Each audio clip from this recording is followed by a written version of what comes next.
Que Dios les bendiga a todos. Es un privilegio poder continuar con nuestra clase de metodología de estudio. El día de hoy estamos en nuestra clase número 8 y lo que tenemos por delante es analizar lo que tiene que ver con las fuentes de información. Las fuentes de información. Así se llama nuestra clase más amplia. Vamos a mirar dentro de esto algunos puntos que vamos a dividirlo en diferentes clases. Pero el día de hoy quiero comenzar hablando de las fuentes de información. Es imposible hacer una investigación sin fuentes de información y sin esas fuentes de las cuales uno puede hacer el trabajo de descubrimiento y análisis. Si una investigación tiene que ver con analizar, conectar puntos, buscar, indagar, entonces si tú no tienes un lugar en donde tú vas a hacer esa búsqueda, realmente es imposible en todos los sentidos poder hacer una investigación. Hasta ahora hemos centrado nuestro estudio en aprender a descubrir el qué de nuestra investigación, es decir, el tema específico, la pregunta que queremos responder, el qué es lo que estoy buscando, qué es lo que quiero saber. Pero lo que vamos a hacer ahora en esta lección es tratar de responder el dónde de nuestra información, es decir, las fuentes en las que buscaremos nuestra respuesta. Una vez que uno sabe qué es lo que quiere saber o qué quiere investigar, entonces está listo para saber en dónde debe buscarlo. Como ya lo hemos visto, es fundamental hacer bien nuestro trabajo de buscar el por qué, para que podamos saber el dónde. Si nuestra investigación no tiene un objetivo específico y claro, nuestra búsqueda será infructífera. Hemos invertido nuestro tiempo de clases prácticas, hemos invertido juntos analizando cada uno de los ejercicios que ustedes han hecho sobre hipótesis, sobre el tema, sobre qué escoger, de dónde sale ese tema, y hemos estado tratando de pulir nuestra idea y con un solo propósito: querer ser cada día más específicos, sabiendo exactamente qué queremos buscar, con el único propósito de saber dónde buscar. Tener la información correcta es una parte fundamental para una investigación. No importa qué tan bien puedas procesar algo o cómo puedas estructurarlo, si no es la información correcta, tu trabajo carece de todo valor. En otras palabras, la credibilidad de tu trabajo de investigación tiene mucho que ver con la fuente de información que utilizaste para llegar a tus conclusiones. Sin embargo, el éxito de un trabajo de investigación no descansa solo en tener las fuentes de información correctas, sino en procesarlas adecuadamente y hacer de ellas una puerta para encontrar más preguntas y más respuestas. La investigación nunca es algo estático. Hemos hablado de eso ya. Mientras más investigas, más encuentras. Y mientras más encuentras, más investigas. Por esa razón, es importante saber lo que buscas y saber que lo que estás buscándolo en el lugar correcto. No sea que después de cavar un hoyo bien profundo, te des cuenta que esa no era la mina en la que tenías que trabajar. Ahora, hemos hablado ya de esto, pero simplemente quiero recordarte algunas cosas puntuales en esta introducción. Número 1, no podemos ir a esto que podríamos llamarlo así, el paso número 2, si el paso número 1 no está bien resuelto.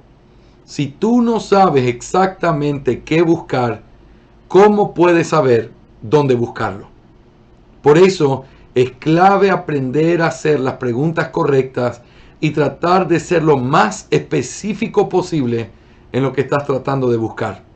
Cuando tú tienes claridad sobre lo que buscas, estás listo para el segundo paso, que es nuestra clase que hoy empezamos, y eso es saber dónde buscarlo. Ahora, no solamente, y tengo que decir y volver a enfatizar, es fundamental buscar y tratar con la información correcta. No importa qué tan bien, imagínate esta ilustración, un escritor de diarios, de periódico, un periodista, no importa qué tan bien redacte una noticia, no importa qué tan bien estructurado y presentado sea su argumento en la noticia, no importa qué tan claros sean los datos de la noticia, si es que la noticia es una noticia falsa. No importa nada más. Si tú buscas en una fuente errada, entonces tu razonamiento, tu manera de pensar, tu manera de bosquejarlo, tu manera de presentarlo, carece de todo valor porque empezaste en la mina equivocada. Por eso es importante saber dónde buscar.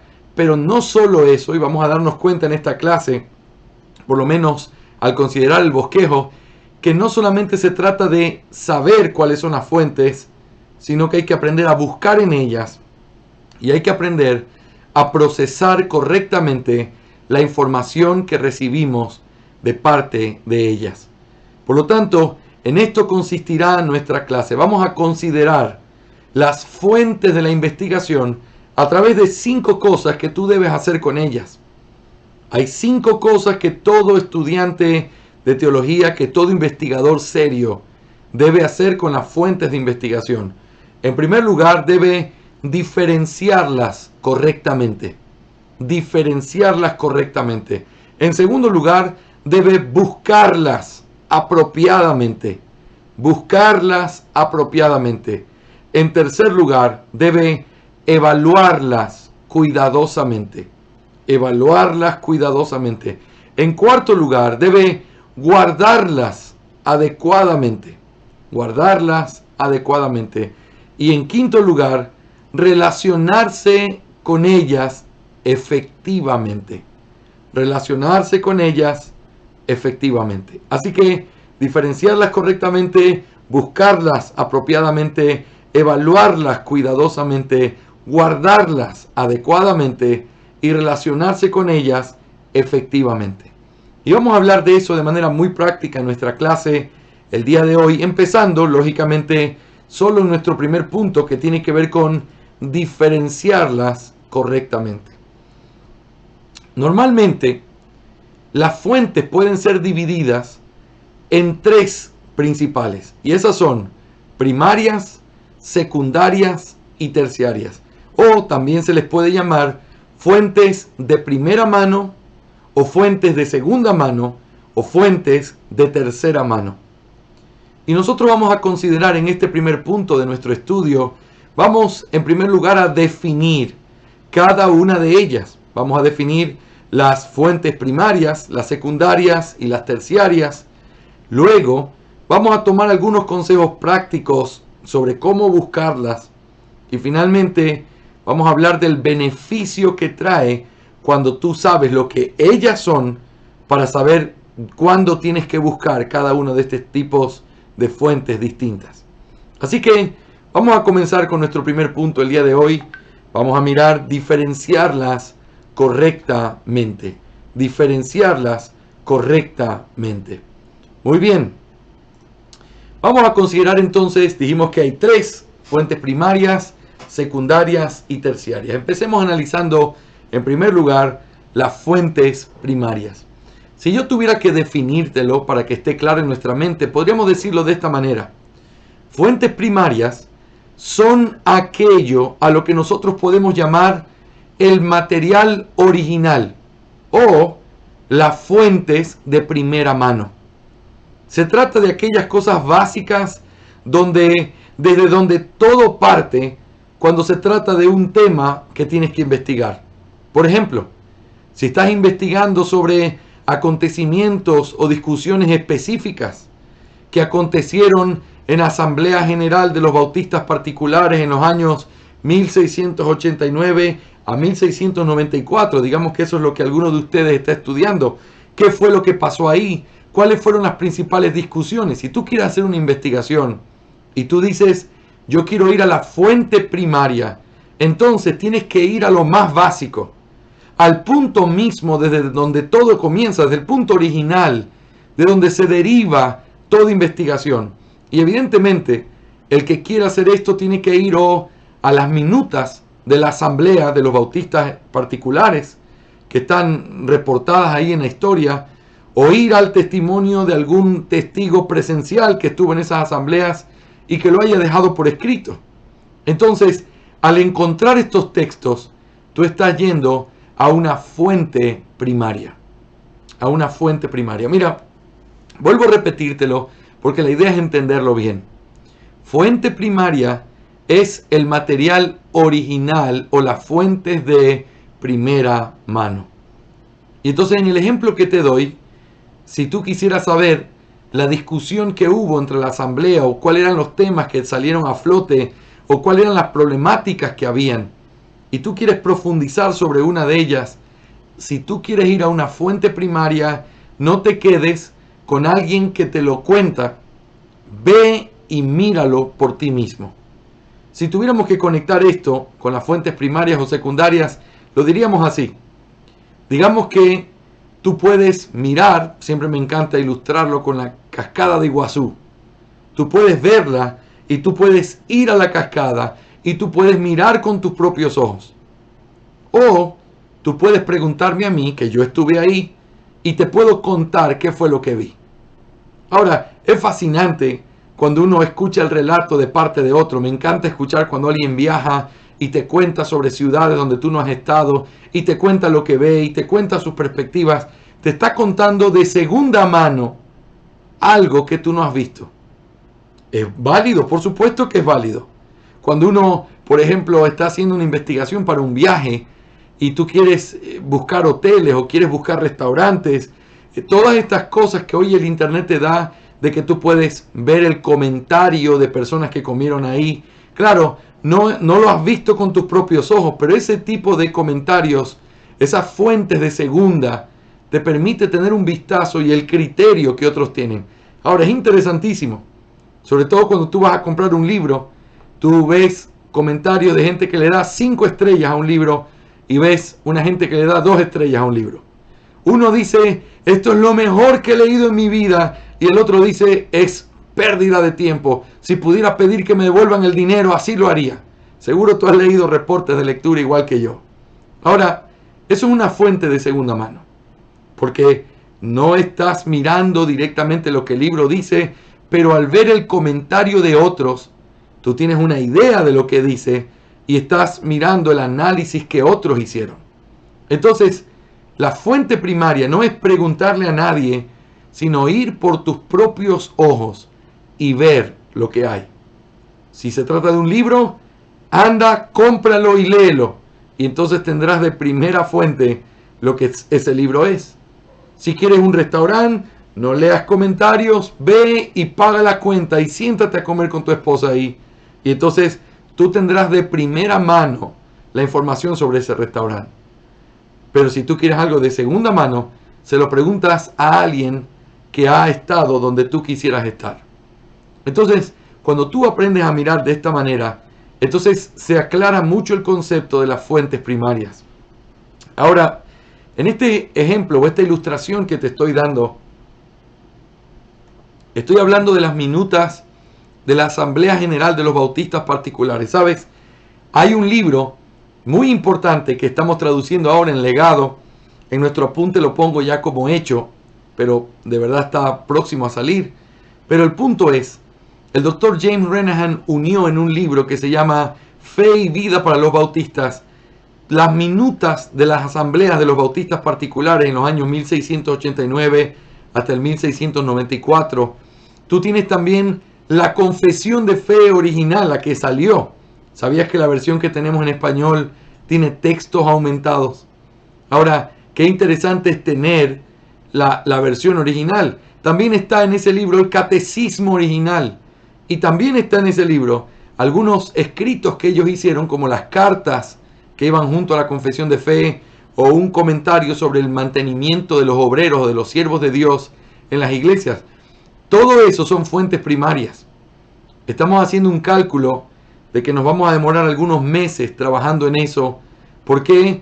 Porque es una fuente primaria que tiene que ser la base de donde mañana muchos historiadores en español de los bautistas particulares van a tomar esas fuentes para poder revisarlas. Van a tener que citarlas, van a tener que estudiarlas, y por eso es una gran responsabilidad hacer bien ese trabajo.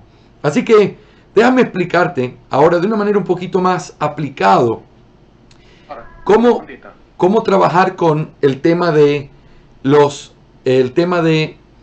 fuentes primarias. Sí, Denise, cuéntame.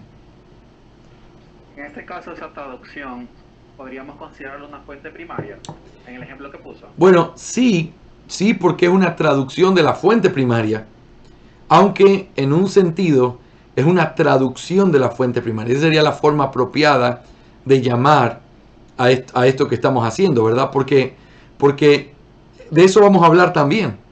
Fíjate que es interesante que muchos de los libros que tenemos y decimos, yo tengo a Calvino, son traducciones de escritos que fueron hechos en otro idioma. Son traducciones de la traducción. Entonces, una de las cosas que vamos a tener que hablar, Denis y hermanos, es la gran importancia que hay de tener que buscar y en todo lo posible equiparte para tratar de ir siempre al original. Entonces, cuando una gente quiere profundizar, por ejemplo, en documentos antiguos o en la parte de la erudición de la reforma, necesariamente tienen que aprender latín. ¿Por qué creen ustedes? Porque es esa gente la que quizás va a traducir obras en latín que no están en inglés y por supuesto tampoco en español. Pero de eso se trata, tratar de acortar la distancia entre nosotros y la fuente primaria. Ahora, en nuestro idioma hay preciosas fuentes primarias. Tenemos los escritos de nuestra literatura, como el Quijote de la Mancha, etc. Y tú puedes ir a la fuente primaria. Y tiene cosas interesantes cuando tú puedes analizar todos esos detalles. Ahora sí, vamos a conectarlo con diferentes aspectos. Por ejemplo, vamos a imaginarnos, Denis, que tu investigación es en historia. ¿Ok? ¿Cuáles serían las fuentes primarias en la historia? Las fuentes primarias en una historia o cuando tú estás estudiando historia o tu investigación es en historia son artefactos o documentos que vienen directamente de ese periodo de tiempo que tú estás estudiando. Por ejemplo, una fuente primaria pueden ser cartas, pueden ser diarios, pueden ser objetos, pueden ser mapas, incluso puede ser hasta ropa. Todo eso es fuente primaria. Por ejemplo, yo tengo aquí en mi biblioteca un libro, este libro de aquí, casualmente. Este libro se llama Viaje al Nuevo Mundo, el diario de recuerdos de Passion Whipple, el cual consiste en una publicación de las memorias de una mujer llamada Passion Whipple. Y ella viajó desde Europa hasta Norteamérica en el barco, el Mayflowers, y cuenta su travesía desde que está en alta mar hasta que se establecen en un asentamiento que hicieron los peregrinos en Plymouth. Estas entradas que ella hace, o estas veces que ella escribe en su diario, van desde el 1 de octubre de 1620 hasta el 10 de noviembre de 1621. Es fascinante leer lo que ella escribe. Imagínate, te está contando a alguien su día a día. En medio de su narrativa, te va diciendo qué comían, te va diciendo cómo se divertían, te va diciendo muchas cosas de su espiritualidad. Así que este libro es una transcripción de una valiosa fuente primaria que serviría para hacer una investigación sobre el Mayflowers o sobre el clima emocional y espiritual de su tripulación. Yo estoy seguro que tú has visto series o has escuchado películas o novelas sobre el Mayflowers y un montón de cosas que se dicen alrededor. Que sí, que ellos lo único que eran hipócritas, y se habla de los puritanos que vinieron como gente que era cazador de brujas y malos y que realmente eran gente fanática religiosa, pero no eran buenas personas. ¿Cómo tú pudieras resolver ese problema? ¿Sabes? Mi hija Nati le encanta hablar de estos temas porque ella ha escuchado sobre las brujas de Salem y ha escuchado cómo las perseguían y me pregunta, papi, ¿eso era así? ¿Eso era así? ¿Es así como funcionaba realmente? ¿Los hombres hacían eso? Entonces, mi pregunta es, si yo quiero llevarla a hacer una buena investigación, ¿a dónde yo tendría que llevarla? Tendríamos que ir a un lugar como este, a un diario de alguien que vivió en ese tiempo y que te cuenta como testigo ocular cómo fueron las cosas. Si alguien quiere saber si la gente que vino en el Mayflowers era gente espiritual o era simplemente una gente con ambición política o lo que sea, que la gente del mundo hoy dice, lo que tenemos que hacer es ir a esa fuente primaria para hacer una correcta investigación. Ahora, vamos a imaginarnos que José está haciendo una investigación en literatura o en filosofía. Es decir, en un escrito en particular, una cierta carta, un cierto documento, o quizás en el pensamiento de alguien, que era lo que pensaba San Agustín sobre esto, o Tomás de Aquino sobre aquello. Las fuentes primarias en una investigación como esa son los escritos que plasman el pensamiento que quieres investigar o el documento específico sobre el que estás estudiando. Así que en este caso, lo que nosotros tenemos que hacer es, si querés estudiar o hacer una investigación sobre pensamiento, filosofía, ideas de alguien o de algún tiempo o de algún momento, si esa es tu investigación, entonces tienes que ir, y tu fuente primaria no es lo que otros han dicho, sino ir directamente al texto. Si voy a hablar de Tomás de Aquino, debo ir a su texto. Si quiero hablar del pensamiento de Agustín, debo ir a su texto. Por ejemplo, digamos que alguien, que José, vamos a pensar que José, quiere responder esta pregunta clave. ¿Cuál era el pensamiento escatológico común entre las iglesias reformadas del siglo XVII? ¿Cuál era su concepto escatológico? Sabemos, lamentablemente lo digo, en el siglo XXI el concepto escatológico más famoso es el dispensacionalismo. No es algo de lo que podemos jactarnos. Pero también en otros tiempos hubieron otros pensamientos escatológicos que estuvieron en boga en ese sentido y que la gente los tenía por diferentes facultades, por diferentes razones. Ahora, si tú quieres saber cuál fue el pensamiento que tenían los bautistas particulares o las iglesias reformadas en el siglo XVII con respecto a escatología, ¿qué deberías hacer?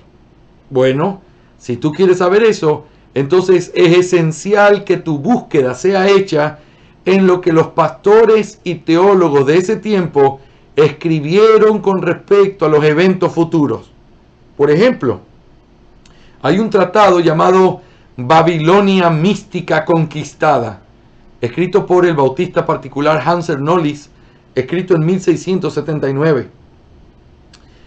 En este tratado, el autor expone las razones detrás de la creencia contemporánea de ver a Roma como Babilonia y al Papa como el Anticristo. Su interpretación futurística de Apocalipsis y su conexión con los eventos que se vivían en Inglaterra en esos días hace de este tratado de Hanser Knollys una buena fuente primaria para tu investigación. Por lo tanto, siguiendo el mismo razonamiento, va a depender de cuál es el escenario en el que tú estás haciendo tu investigación, pero al hacer tu investigación tienes que tratar de rastrear la fuente primaria, tienes que tratar de llegar a la fuente misma desde donde todo comienza. Eso nos lleva, mis amados hermanos, en segundo lugar a las fuentes secundarias. Fuentes secundarias.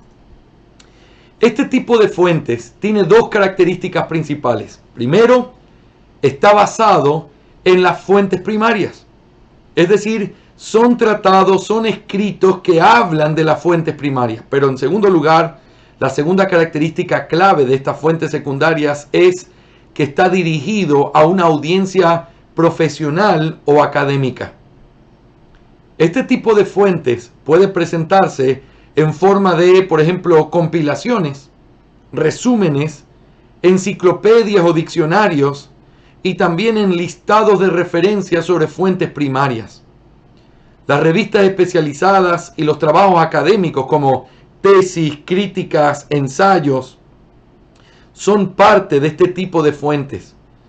Estas fuentes son evidencia de segunda mano, producto del análisis, investigación y conclusiones que otra persona tuvo y tienen un lugar importante en nuestro trabajo de investigación.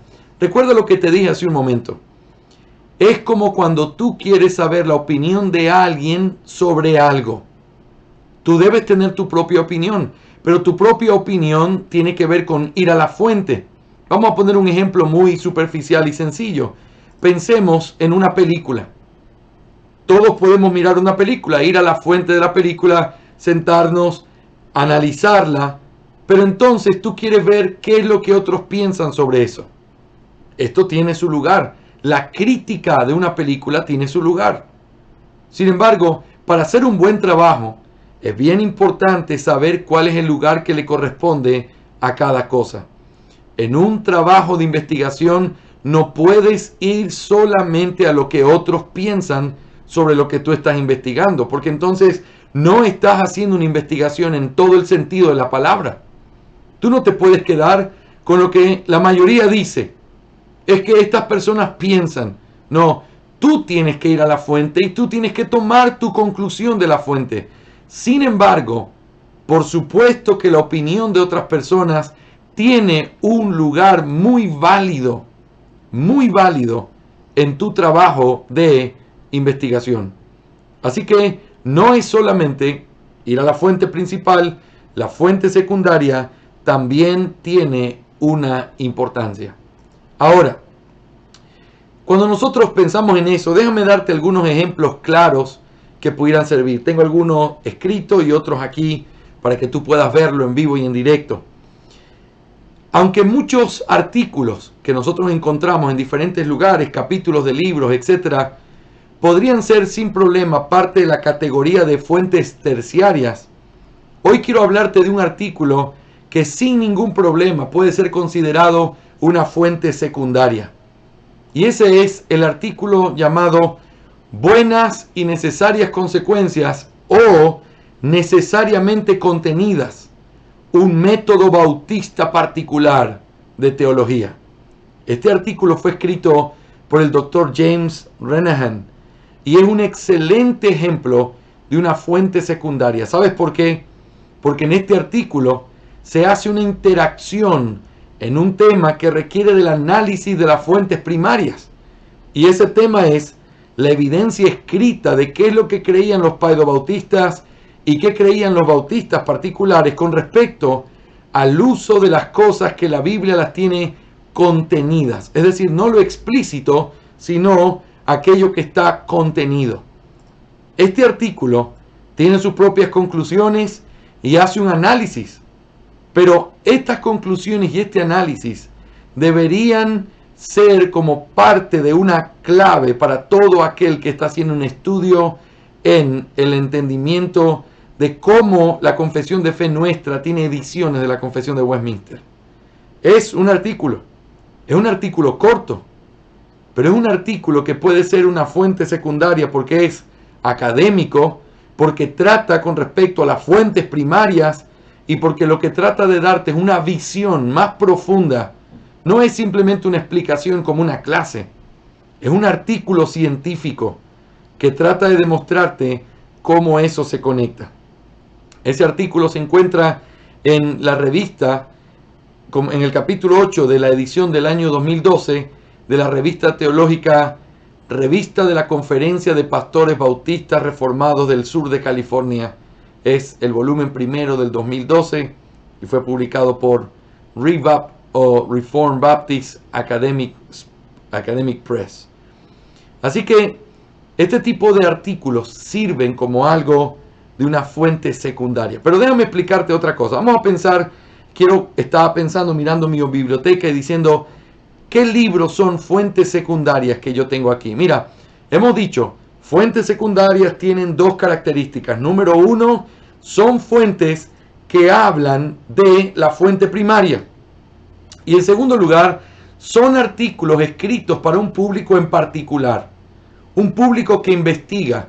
Es como una introducción a algo que tú tienes que seguir profundizando. Eso es una fuente secundaria. Mira, aquí yo tengo un libro que se llama El debate del canon. El debate del canon. En este libro, lo que nosotros encontramos es un libro editado, una colección de escritos. Tú tienes diferentes cosas importantes. Por ejemplo, se habla de la noción y la definición del canon. Y son artículos largos, escritos de una manera profunda, con muchos pies de página, citando fuentes de primera mano, en donde se trata el asunto relacionado con el canon. O el segundo tema es el canon escritural de los judíos en una perspectiva cultural. Entonces tú tienes fuente primaria citada por esto que viene a ser una fuente secundaria. Si tú vas a hacer un trabajo, tú tienes toda la oportunidad de ir a un libro como este. Estos libros son grandes, académicos, tienen diferentes tipos de artículos. Este tipo de libros son claves para nuestros trabajos, pero este tipo de libros no es una fuente primaria, sino una fuente secundaria.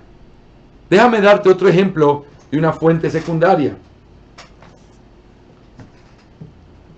Este libro gigante se llama El hipercalvinismo y John Gill, y es la tesis doctoral del doctor Kurt Daniel. Kurt Daniel es quizás hoy en día el erudito más importante que existe sobre la tierra para poder hablar sobre John Gill. Yo tuve el privilegio de estar en una clase con él y era interesante cuando él hablaba y decía: todo lo que escribió John Gill o todo lo que se ha publicado, yo lo he leído. ¡Wow! Y tú decías, ese hombre ha ido a la fuente. Pero entonces tú tienes en este libro que tiene, déjame decirte exactamente cuántas páginas tiene. Tiene 912 páginas. Este libro es su tratado o su tesis sobre quién fue John Gill, sobre qué escribió y las conexiones de John Gill con el hipercalvinismo. Esto es clave. Y entonces yo puedo citar una obra como esa y estoy citando, si estoy hablando de John Gill, esto es una fuente secundaria. Ahora, mira el ejercicio interesante. Pero ¿qué pasaría si yo estoy tratando de la vida de Kurt Daniel y yo quiero saber sobre él, sobre sus escritos y su pensamiento? Entonces, esta tesis, que es una fuente secundaria con respecto a John Gill, se vuelve una fuente primaria con respecto a Kurt Daniel, que es el autor. Así que esa es la forma en la cual uno puede interactuar con estas cosas. Finalmente, un último libro, también igual que el del debate con respecto a el canon, es este libro de aquí, La teología de la Reforma. Este libro fue editado por Matthew Barrett. Este hombre juntó el escrito de muchos eruditos, doctores en teología, profesores de seminario, y lo que él hizo fue, a través de unir estos escritos, hacer una compilación. Él, a través de estos eruditos, hizo un maravilloso tratado de teología en el que tú puedes leer como una fuente secundaria qué es lo que la teología de la Reforma enseñó. Así que cuando tú quieres saber, por ejemplo, te leo algunos de los títulos. Hablando de la teología de la Reforma, habla de la sola Escritura. El otro capítulo se llama La Santa Trinidad. El otro capítulo se llama Del ser y los atributos de Dios. El siguiente, la predestinación y la elección. Si tú quieres saber qué es lo que los reformadores creían sobre este tema, cuáles fueron las controversias, dónde estaban los diferentes puntos de separación entre ellos, entonces definitivamente tú tienes que ir a un libro como este. Pero esto es una fuente secundaria. Esto es un libro al que tú puedes recurrir como una fuente secundaria para poder hacer tu investigación.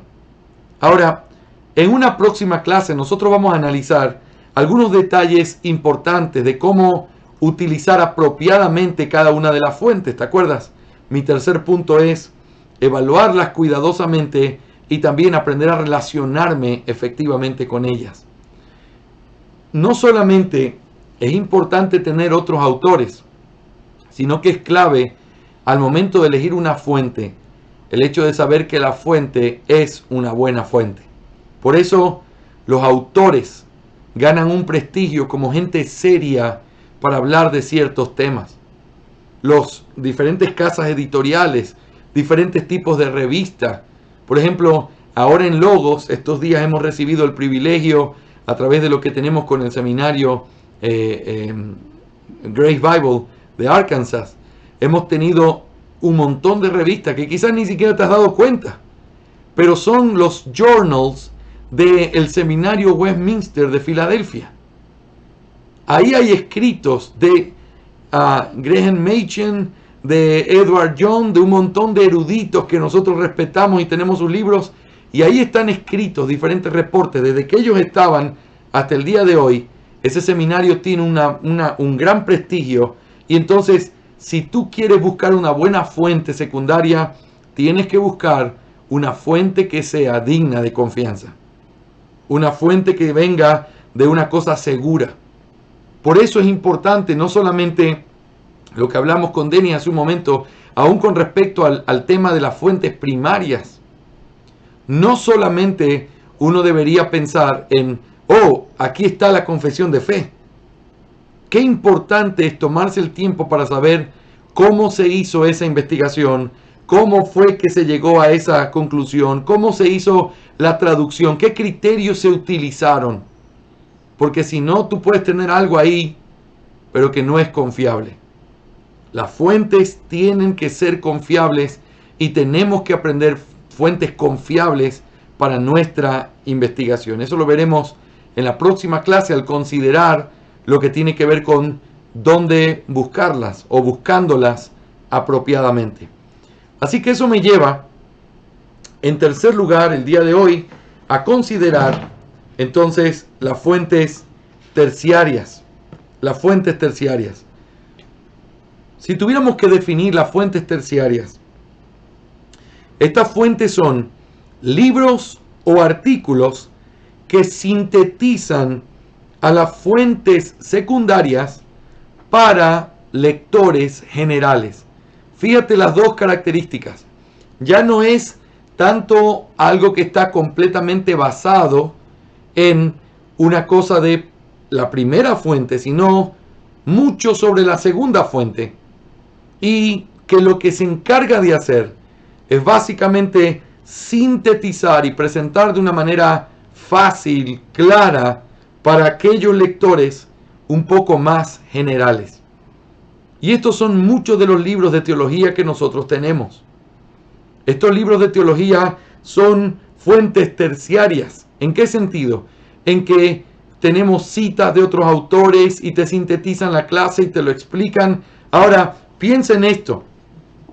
No tiene que ver, mis hermanos, con que terciario signifique algo menospreciable.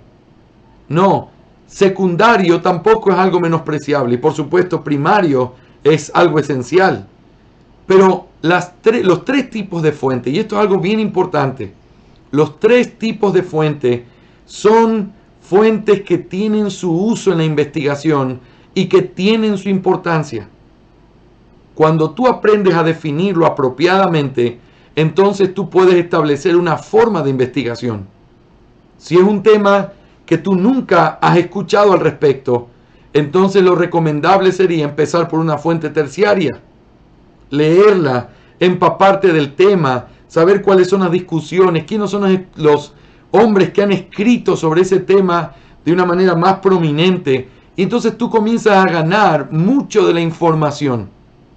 Pero luego te metes ya en debates más particulares y tienes que ir a una fuente secundaria. En la fuente secundaria comienzas a escuchar debates, perspectivas, puntos de vista, que entonces comienzan a ampliar tu mente y te ponen ya en un papel mucho más protagónico al momento de tratar con el tema que estás tratando. Pero luego, si tú quieres y ya tienes todas las herramientas que necesitas, puedes ir entonces directamente a una fuente primaria para comenzar a hacer todo tu trabajo. Pero mira, cada parte tiene su valor. Si yo te enviaría a ti a hacer una investigación sobre la historia de los bautistas particulares en algo muy específico, ¿qué es lo primero que uno debería hacer? Bueno, si no sé nada, pastor, debería ir a un librito como el de Confesando la Fe en 1644 y 1689 para poderme empapar de la historia. Eso es un escrito terciario, aunque realmente podría ser una fuente secundaria, pero es algo terciario, es una introducción. Luego tú vas y te metes ya en más detalle en escritos de historia que tratan de manera más amplia la historia de los bautistas particulares. Y entonces tienes libros ya más especializados, específicamente la vida de Benjamin Keach, especialmente la vida de Knollys, Kiffin y Keach en otro libro, y cosas por el estilo. Puedes ir a la enciclopedia de historia o al manual de historia que escribió el doctor Tom Nettles y meterte en la historia de los bautistas particulares del siglo XVII. Todas esas cosas son vitales. Luego que tú ya estás en ese campo, ahora sí tienes la luz para meterte en la fuente primaria. Entonces piensa en esto. Piensa la importancia que tiene entender y aprender a diferenciar las fuentes en un sentido bien práctico. Es importante, número uno, porque te enseña dónde buscar qué cosa. Si tú tienes que hacer simplemente un trabajo donde no tienes que hacer algo profundo como una tesis o algo así, entonces tú puedes ir a una fuente terciaria, analizar, pensar, y ya tienes un enfoque sobre el tema. Si tú tienes que hacer una investigación, entonces podrías ir hasta una fuente secundaria. Pero si tú tienes que defender una tesis, sin duda tienes que pasar por los 3 tipos de fuentes. Depende también del tema que estés tratando. Pero el punto, mis hermanos, es aprender a diferenciar las fuentes. Te enseña cómo ir y a dónde ir a buscar la fuente correcta. Así que ser terciaria o secundaria no lo hace menos o lo hace inferior, sino que le da otra utilidad. Otra utilidad. Hay personas que nunca van a investigar y que no necesitan hacerlo sobre un campo y entonces pueden leer fuente terciaria. De hecho, tú y yo lo hacemos en casi todos los campos. Pero cuando estamos hablando ya de una investigación seria, entonces después de tener un manejo ya de esa fuente terciaria, tú puedes ir a la secundaria y conectarte con la primaria a través de la secundaria. Pero estas cosas son bien importantes de entenderlas. Aprender a diferenciarlas te ayuda a ver su valor y saber cómo tú vas a disponer tu trabajo de investigación. Antes de terminar nuestra clase el día de hoy, solo quiero recordarte esto bien importante. Una investigación requiere de un esfuerzo de tener que conocer las cosas. No simplemente ponerse a escribir por escribir. Uno necesita leer. Cuando un autor, por ejemplo, le he preguntado a mi amigo Jeffrey Johnson muchas veces, Jeffrey, ¿cómo haces tú para empezar a escribir un libro? Y lo que él me responde es, me leo todos los libros que se hayan publicado sobre ese tema, o por lo menos todos los que estén a la mano.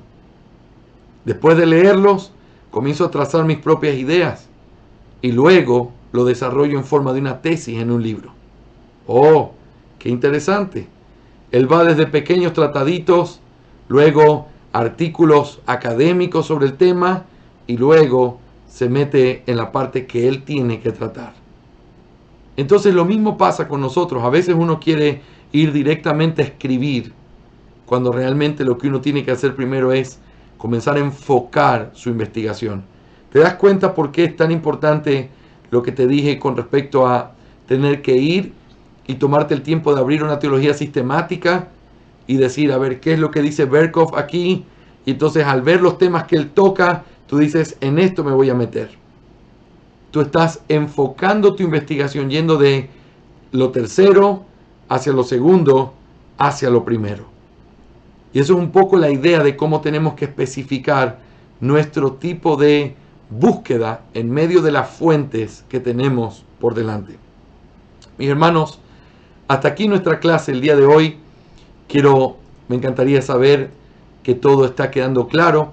Y en nuestra próxima clase vamos a seguir considerando estos puntos debajo de este criterio de lo que se necesita y cómo debemos interactuar con las fuentes de información. Gracias por escuchar.